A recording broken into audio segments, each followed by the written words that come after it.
Hello everyone, আসসালামু আলাইকুম। Welcome back to our channel share family fun. Guys, আজকে আমরা প্রায় কি বলবো এক সপ্তাহ 5 দিন পরে ব্লগে আবার ব্যাক করছে। এতদিন একটাও ব্লগ দেয় নেই আর শর্টসও দেয় নেই, টানা 2 দিন কোনো শর্টস নাই। অনেকেই কমেন্ট করছে যে কেন, কী কারণে ব্লগ দিচ্ছি না।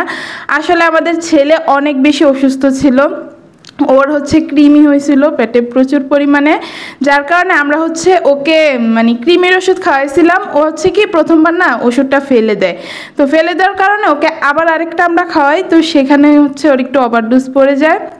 ওই ওভারডোজ পড়ার কারণে ওর জ্বর চলে আসে। আর জ্বর তো এমন জ্বর, সারা দিন গা প্রচুর পরিমাণে গরম হয়েছিল, রাতে ঘুমাতে পারে নাই, কান্নাকাটি। বাচ্চা মানুষ তো বুঝেনি কতটা কষ্ট হয়।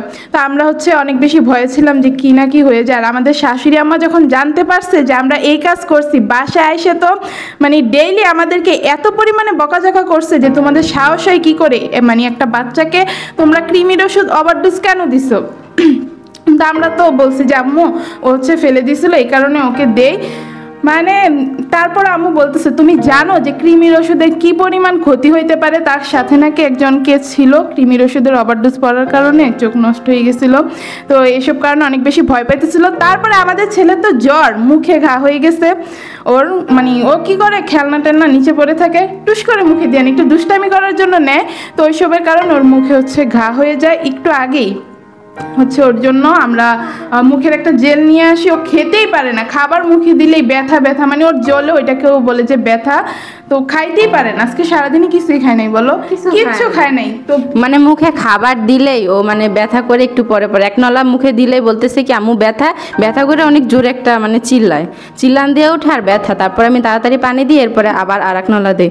আর ওই দিন যেদিন শুনছে যে কৃমির ডাবল ডোজ পড়ে গেছে, ওই দিনকার শাশুড়ি আম্মা আমাকে বিশেষ করে এত পরিমাণে ঝাড়ছে, পুরো সকালটা আমার সাথে অনেক রাগারাগি করছে, তুমি এই কাজ কেন করছো। আমার মুখ টুক পুরো কালো হয়ে গেছে, মন খারাপ করে অনেকক্ষণ বসেছিলাম। তো এরপরে যাওয়ার সময় আবার বলে কি যে আব্দুরের যদি যাই হয়ে যাক তুমি আমারে ফোন দিবা তাড়াতাড়ি, তুমি কিন্তু আবার মন খারাপ করো না, হ্যাঁ ওই কি বলে যত রাত 2টা 3টা যাই বাজুক তুমি আমাকে ফোন দিয়ে বলবা, আমি হাজির থাকবো, তুমি কিন্তু মন টন খারাপ করবে না। বারবার এইসব কথা বলে যাচ্ছিল যাতে আমি রাগ না করি। আমাদের শাশুড়ি আম্মা যে কত ভালো, যে কত ভালো একটা মনের মানুষ, এটা বলার বাইরে। এটা যে সামনে থেকে দেখবে না সে বুঝবেই না। তো গাইস, আমরা যখন একটু আগে জেলটা কিনতে গেছি তখন কিন্তু একটা মজার ঘটনা হয়েছে। তাড়াহুড়া করে যাই যেহেতু ওর অনেক কষ্ট হইতেছে। আর আমাদের আশঙ্কা ছিল যে যদি আমরা এখানে না পাই রেল লাইন যাওয়া লাগবে। প্রথমে ওর বাবা শুধু যাচ্ছিল, তো পরে বলছে যে আমার যদি এখন রেল লাইনে আবার যেতে হয় রাতের বেলা তুমি আসো, যার কারণে আমি গেছি। আলহামদুলিল্লাহ আমরা জেল একটা পেয়ে যাই। তো এখন নিয়ে না চলে আসছে, এটা কি বাচ্চাদের নাকি এত কিছু জিজ্ঞেস করি নাই।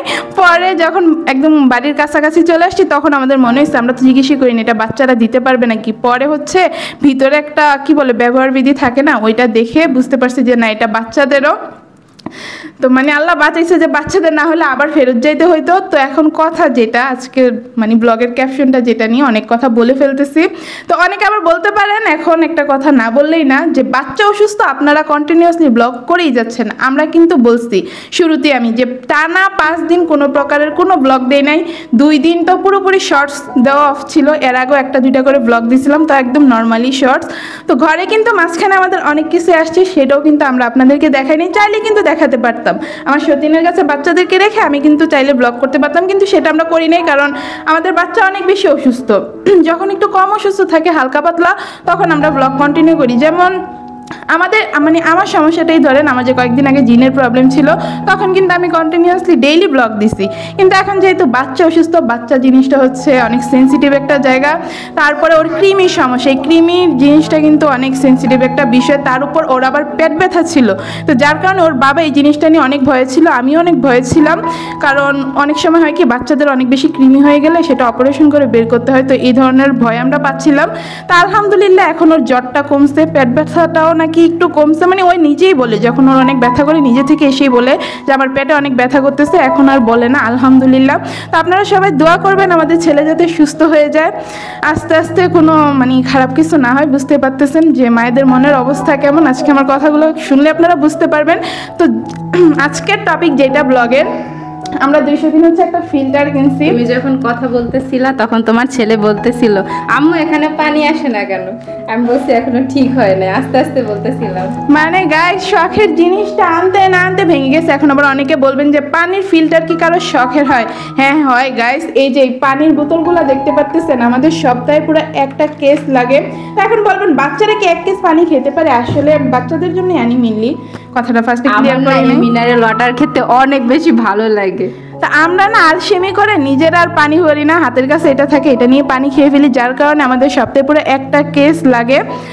তো এখন হচ্ছে এটা তো অনেক বেশি ব্যয়বহুল হয়ে যায়, এই কারণে হচ্ছে এই ফিল্টারটা লাগাইছে। এটা অনেক সাশ্রয়ী, একদম পাইপের সাথে লাগানো থাকে, এক্সট্রা করে কোনো কারেন্ট খরচ নাই, কিছুই নেই। আর পানির ফ্লো অনেক ভালো। প্রথমে হচ্ছে আমরা কিনতে চাইছিলাম পিওরিট, তারপরে আরেকটা ড্রিঙ্ক কিট না কি জানি আছে। পিওরিটের নাকি পানিতে গন্ধ আসে, রিভিউতে আমরা দেখছি। তারপরে ড্রিঙ্ক কিটে হচ্ছে পানির ফ্লো নাকি অনেক কম থাকে, যার কারণে সেটা কিনি না। এখন হচ্ছে নর্মালি একটা কিনছি, এটা নাকি নর্মালের মধ্যে অনেক ভালো। আমার শাশুড়ি আম্মাও বলছে, তাদের হসপিটালও নাকি আছে। এখন আনার পর জিনিসটা নষ্ট হয়ে গেছে। মিস্ত্রি আসছিল, এই যে দেখেন জায়গাটার কি অবস্থা, একটু সরাও, দেখেন মানে দেখাইতে দাও, সব কিছু নোংরা হয়ে আছে। কালকে আবারও মিস্ত্রি আসবে, কি জানি একটা নষ্ট হয়ে গেছে, সেটা কিনে এনে আবারও লাগাতে হবে। মানে মনটাই খারাপ হয়ে গেছে গাইস। কত শখ করেছিলাম যে মানে এখন থেকে ফিল্টারের পানি খাবো, আর আমি কিন্তু আমার লাইফে না এই ফার্স্ট টাইম এই ধরনের ফিল্টার দেখছি। পানি খাওয়ার জন্য অনেক বেশি এক্সাইটেড ছিলাম, কিন্তু আনার পরই নষ্ট হয়ে গেল। তো গাইস আমি বাচ্চাদেরকে পাঠাই দিয়েছি আমার সতীনকে দিয়ে, ওদের এখানে আমি ফ্যান বন্ধ করে ভিডিও করতেছি, তো গরম অনেক কষ্ট হচ্ছিল, যেই জন্য আমার সতীনকে বলছি তুমি ওদেরকে নিয়ে আলাদা বসে থাকো, আমি বাকি ব্লগটা কন্টিনিউ করি। যেটা বলতেছিলাম আমি, আপনারা কে কোন ফিল্টার ইউজ করেন আর অভিজ্ঞতা কেমন, ভালো না খারাপ, এরপরের বার কিনলে তো ভালোটাই কিনবো। তো আপনাদের কাছ থেকেই সরাসরি রিভিউটা নেই, তারপরে মানে যে ফিল্টারটা কিনার কিনবো, আপাতত এটা দিয়ে চলো। কারণ আমি তো চিন্তা ভাবনা করছি এখন থেকে ডেইলি ব্লগ এখান থেকে 1 গ্লাস করে পানি খেয়ে তারপরে ব্লগটা শুরু করবো। এটা টাকাটা উঠাতে হবে না বলেন, আমাদের এমনিতে ব্লগে কত কম টাকা আসে। তো যাই হোক মজা করতেছি। আর আপনারা হচ্ছে প্রথম 2 দিন যখন আমরা ব্লগ দিই অনেকে অনেক কমেন্ট করছেন, আজকেও করতে পারেন। তো আমি আজকের কমেন্টগুলো হচ্ছে দেখি নাই, প্রথম 2 দিনেরটাই দেখছিলাম। তো সেখানে হচ্ছে পিকে সুলতান আপু একজন আছে, সেও জিজ্ঞেস করতেছিল আপু তোমরা ব্লগ দিচ্ছ না কেন, আব্দুলের কি অবস্থা। তারপর ইনবক্সও মেসেজ দিছে।